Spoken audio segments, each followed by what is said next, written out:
So, titignan natin ng ating mga chords sa pinakita nating video ng mga chords, no? Para sa mga beginner to. So, ito yung mga chord D. So, open D. Open. And then, open D yan ah. And then,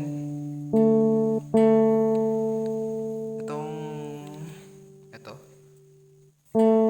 Lagay mo sa G string ng second fret. And then ito naman, itong ring finger, lagay mo dito. And then itong isa, itong middle finger, lagay mo sa second fret ng E string. Then, B minor 7. So, B minor 7 is ganito lang. Ganito lang siya. Lagay mo lang yung index finger mo sa second fret ng A string. Tapos, open D string. Then, G string. G string nga yung second fret. Kaparas nung D. Parang ganito lang siya. And then, itong ano mo, ito, ring finger, lagay mo lang dito sa may third fret ng B string. Then, G. G naman is, lagay itong ano mo, itong middle finger mo, lagay mo lang dito sa may E string ng 3rd fret.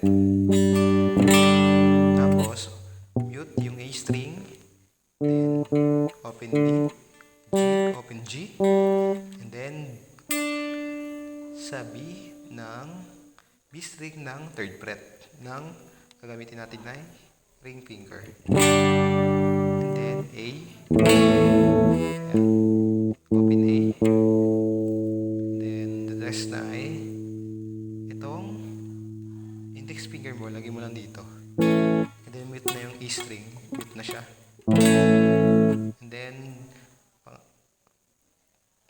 E minor 7, open E, and then B string, sa A string pala, A string ng 2nd fret, ang gamitin natin ay ang index finger, and then ito naman, itong middle finger mo, lagay mo sa D string ng 2nd fret, and then itong index mo, lagay mo lang dito. Tapos open. Yun. Then the last chord is itong D over F sharp. Second fret ng E string. Tapos open open.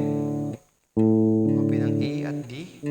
Tapos sa G string nga, 2nd fret naman ng middle finger. Then, ito, parang nakastay lang siya. Sana all. Lagi nakastay. NANI? So, guys, yun lang yung mga chords. So, pag i-pass for, i-back mo ulit kung gusto mong pag-aralin yung mga chords, di ba?